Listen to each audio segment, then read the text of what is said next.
Hey, good morning, everybody. I am thrilled that you're here this morning. I'm Rita Hickman. I'm a body mind expert and a shiatsu massage therapist. So I'm so glad you're here today. My collar, right? So I'm so glad you're here today. I help women who are narcissistic and toxic relationships really find their way out. And if you feel like you're struggling, reach out. We've got a wide variety of services available, from a group that we meet every week where we come together and do training and tools and support, to one-on-one coaching, to a whole free library of all of these live streams. So if you're interested, reach out. I can send you to a couple links and see if you want to join us. So today we're talking about when is a narcissist not a narcissist? So narcissism in and of itself is that selfish behavior that we have when we want to survive, when we're in that place, in that part of our brain called the amygdala, where we need to survive. And we look at the rest of the world as our enemy. It's me against the world, and I'm not the one that's going to go down in flames. When people behave from the place of self-protection is most important than anything else, they behave in a very narcissistic way.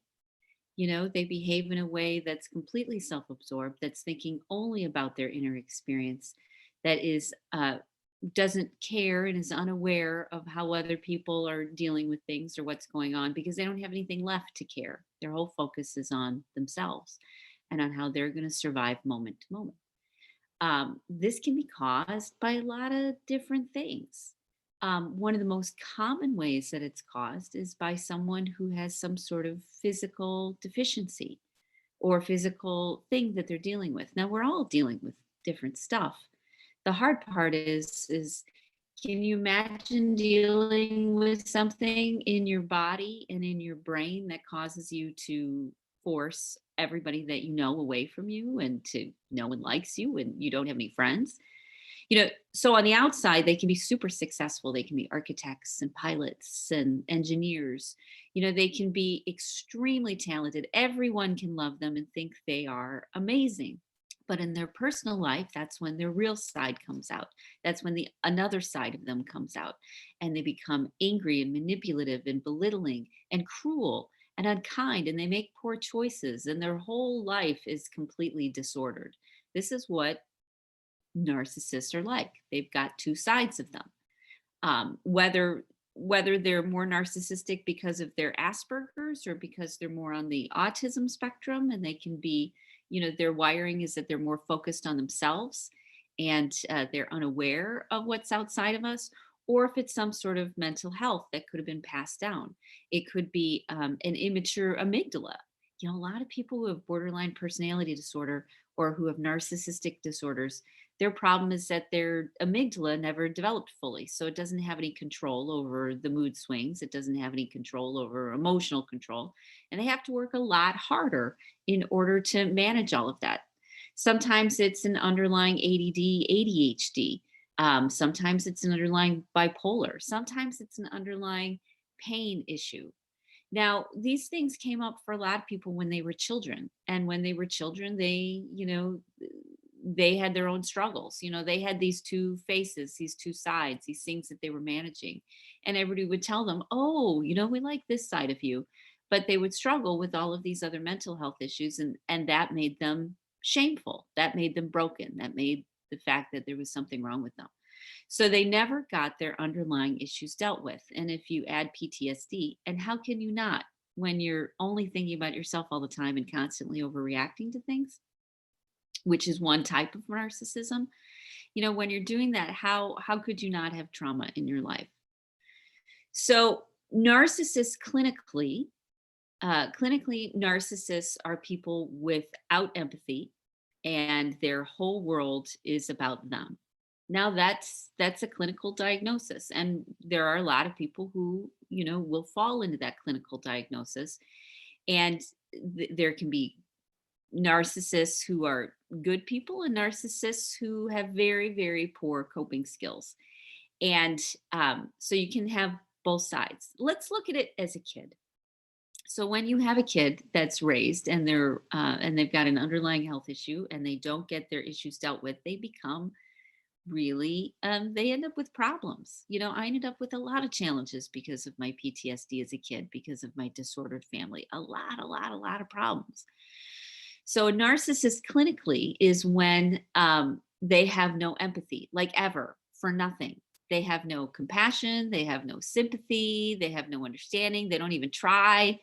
Um, they have this amazing, wonderful external, which is tends to be a lie, tends to be not what they're really thinking or really feeling. And then internally, it's all about manipulation. How can I control the situation? So people who have diagnosable narcissism really are way beyond your ability to help them. But underneath that, which is where most people are, we've got a wide variety of things going on. There are a lot of things that can be done. There's a lot of movements that can be made. You know, they have this idea that every person is a unique and individual expression, of the universe, of everything that is. And that with that unique expression comes gifts and comes drawbacks. When someone is born with problems, let's say with ADD, ADHD, borderline personality, bipolar, chronic pain, um, an immature amygdala. When people are grown with these things, but they're taught and they're supported and they're nurtured to understand how to work with it, how to live with it, and not completely destroy your life, there's a lot of success. You start reading stories about people who have borderline personality disorder, and you start going, wow, that's a really hard way to live. And I know a few people. It's a hard way to live. But does that make somebody that isn't worth love or isn't worth care or isn't worth at least a little bit of insight and understanding? Are they evil and they should be cut off for forever? Well, they certainly behave in evil ways, don't they? They certainly behave in ways which are off the hook, which are completely cruel and unnecessary and create all sorts of collateral damage. And then on the other side, it's like nothing ever happened because they tended to go into a fugue. They tended to go into a disassociative pattern, which I totally did from my PTSD. I would totally go into a disassociative sort of thing. I would shut down and I'd behave um, from a way of complete protection. I happen to be really nice because I was empathic and compassionate and traumatized. But, other people, they aren't. They struggle with this. And so a narcissist isn't a narcissist when they've got compassion and when they've got empathy and when they've got understanding.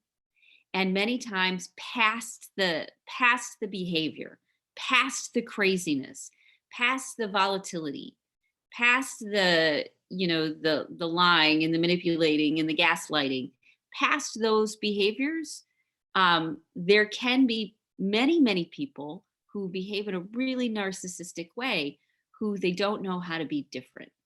They want to be different, but they don't know how to be different, and they don't think being different is possible.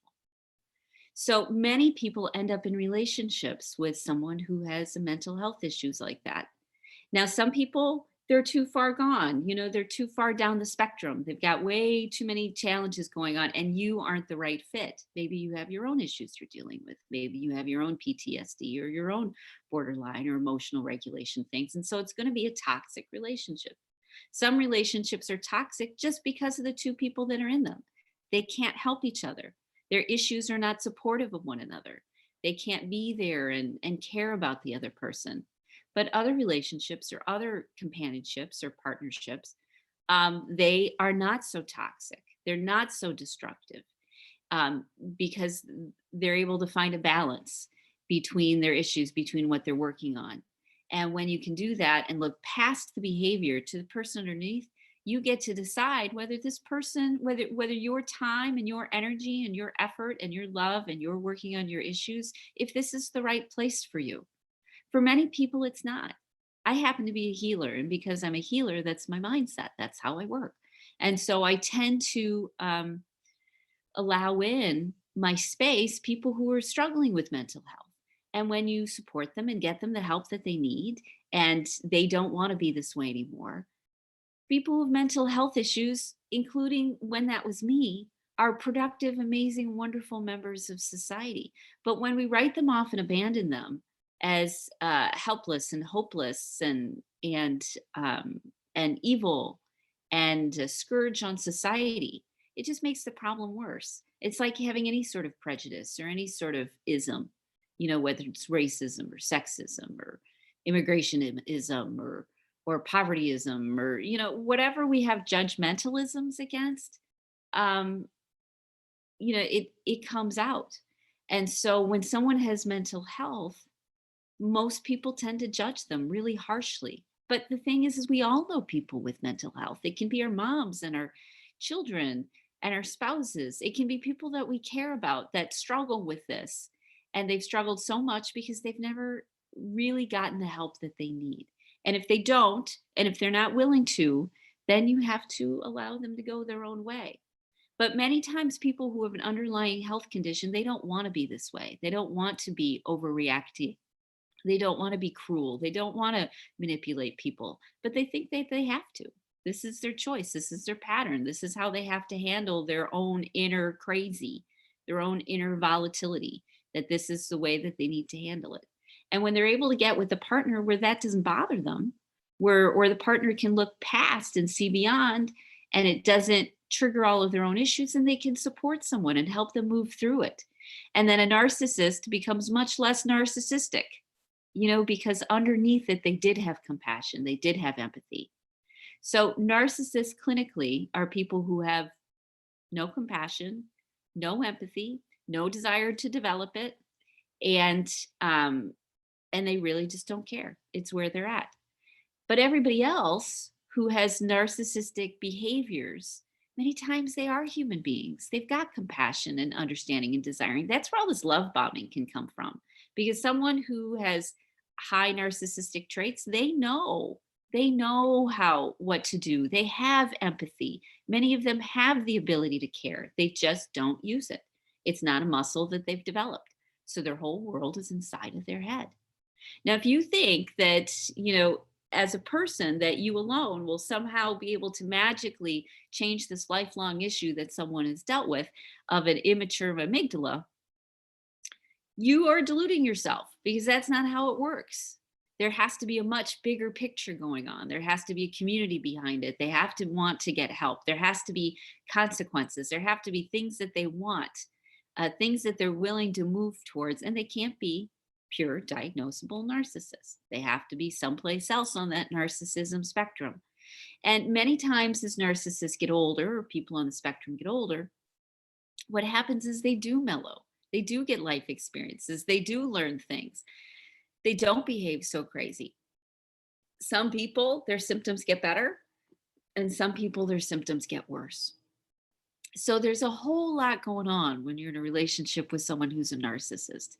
And some people you need to walk away from, and some people you can say, hey, you know what? This is an investment.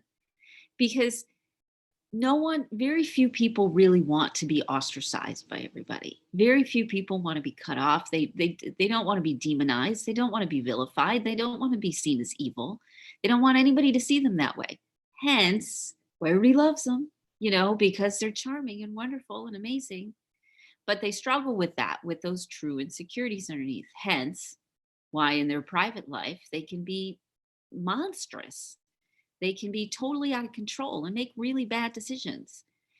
This is how this happens. When we can embrace the fact that many people are both, they're good people who are having a very hard experience, we can make better choices. If they're young, if they're children, we can teach them how to pay attention and be aware of other people's feelings. We can teach them empathy. We can teach them compassion. The problem is when they get older and those things get kind of set in their brain. People think that they aren't teachable, or you're an adult, or you're on your own. But you know what? I've only gotten to where I've been because I've had communities around me. I've sought out communities. I've sought out people to help me deal with what was causing me to be so self-centered, and to get the support and the love and the care that I needed to get. And once you start to get the things that you need, things change. But in a one-on-one relationship that's typical of narcissistic and codependent, you don't have that. There isn't a community. There isn't a group of friends. There's a whole isolation thing going on. Narcissists wants you isolated because they're ashamed. They don't want anybody to know that this is what they really struggle with. This is what their problems really are. And so there's a lot of shame around it and a lot of isolation. When we break out of these secrets, when we break out of these finger pointing and this judgmentalism and this harshness, we can make better choices. Doesn't mean you stay with the relationship. It doesn't mean that you don't go no contact. And it doesn't mean that you don't walk away and leave them to their own issues. Sometimes that's exactly what somebody needs. It's the canary in the coal mine to say, you know what, enough. This isn't appropriate. And your life isn't going to go any better until you do something different. Sometimes that's what's needed. Walking away is tough love, is the exact love that you wanted to give them, because then it gives somebody half a chance to get their life sorted out. But when we stay and we contribute to it, we stay in the same patterns, and we don't deal with our own triggers and emotions and codependency, and we don't work on our becoming healthy and balanced ourselves. When we do this, that's what creates the pattern to keep going. Doesn't matter if you stay or if you go. This is a human being who's struggling with something just like you. And you can go the tough love route, or you can go the fuzzy wuzzy route, or a combination of both. But either way, let's stop cutting off people from our life. Let's stop cutting off people in our world and saying that they're evil and saying that they're broken and that nothing can be done with them. Let's stop, because that just encourages it. That just encourages the victimizing of everybody. And so when is a narcissist not a narcissist? Usually everybody else is behaving in a narcissistic way. And maybe you're the right fit to help them move forward, and maybe you're not. But if you're not, it's important to move forward so they can get the help that they need, and you can get the help that you need, so that you can both get into a better place. But if you stay where you're at, if you're choosing to stay where you're at for reasons which can be really good, children involved, family members, it's your mother, you need the job, whatever it may be, when we choose to stay, if we take on part of that responsibility for ourselves and say, you know what, I'm choosing to stay in a toxic relationship. How do I want to handle this so it's not so toxic? What do I need to do inside of myself so that I stop making this worse? Because if I'm going to live with this, if I'm going to deal with this, then I have to find a way to protect myself and start to change the dynamics. So if you're going to stay, that kind of has to be your mindset. Otherwise, you're going to keep getting victimized over and over and over and over and over. But if you've decided that leaving is the best thing that you need to do, then go with an open heart. Go with an understanding that leaving is the best thing for the situation, for you and for them. Because it's no harm, no foul. It's not that, okay, they're evil and I'm good, because that's going to catch up to you one day. That's going to bite you in the butt when you think that they're evil and I'm good, because one of these days you're going to behave in that same sort of way, and someone else is going to think that you're evil, and then you're going to have to work through all of it. But when you can look at it as in, there's two people, they're doing the best that they know how, they're struggling, this isn't a good situation, I need to go my way, you need to go your way. When you're able to carry that mindset, then the world can unfold much more peacefully. You don't have to endure pain and suffering and abuse. You never do. And you don't have to think that somebody else is evil in the world and that you need to vilify them or point fingers or judge them. They're struggling, you're struggling, period. That's the end of the story. Now, what do you want to do about it? When we come at it from that mindset, things can get done. Then the world as a whole gets healthy, communities get healthy. But when we sit there in this polarized idea that you're evil and I'm good, it puts us in a lot of trouble. And it takes our whole society and our whole community, it starts to break down. It starts to, use shame as a way to control. And we can stay there in the energy of the narcissist and stay at that level of behavior, or we can choose to plant our flag and say, you know what, this is not the life that I want. This is the life that I do want over here. And I'm going to hold myself to that standard of behavior. And when you do, the people around you change. They start treating you differently. They start respecting you more because you respect yourself. So there's a whole dynamic that's going on. And it would be great to point fingers and say, if I only had you out of my life, if you just weren't such a jerk, if I would stop, making you crazy. When we take away that judgmentalism, we can move forward. We can look at the problem realistically and look for a solution, whatever it may be. But when we stay trapped in our own emotional reaction of you're evil or I'm bad or this is wrong, or whatever it may be, it creates more problems than we need. We need to have a clear understanding of the other people in our world and of ourselves. And when we do, we can make good choices. And if you're getting hijacked by your emotions, it means that you need to look at how you can keep from being hijacked. Maybe it's boundaries, maybe it's better communication, maybe it's walking away. You have to look at what's best for you. And when you do that, things start to change and life starts to get better. And you don't have to do it alone, and you're not supposed to do it alone. So if you feel stuck, if you want some help, if this is where you're at, if you want to move forward, if you want to leave, if you want to divorce, if you want to stay, whatever it is, if you're in a relationship with a narcissist, there's lots of interesting and unique things that come with the picture. But reach out, get some help. I'm one of them. And the things that we do evolve. They evolve us. They help you be happier. They help you be more stable and finally get the skills and the support and the love that you always needed. Okay? So I hope you have a great rest of your day. I'm looking forward to mine. It's going to be a lot of fun. And I'll talk to you tomorrow, okay? Bye.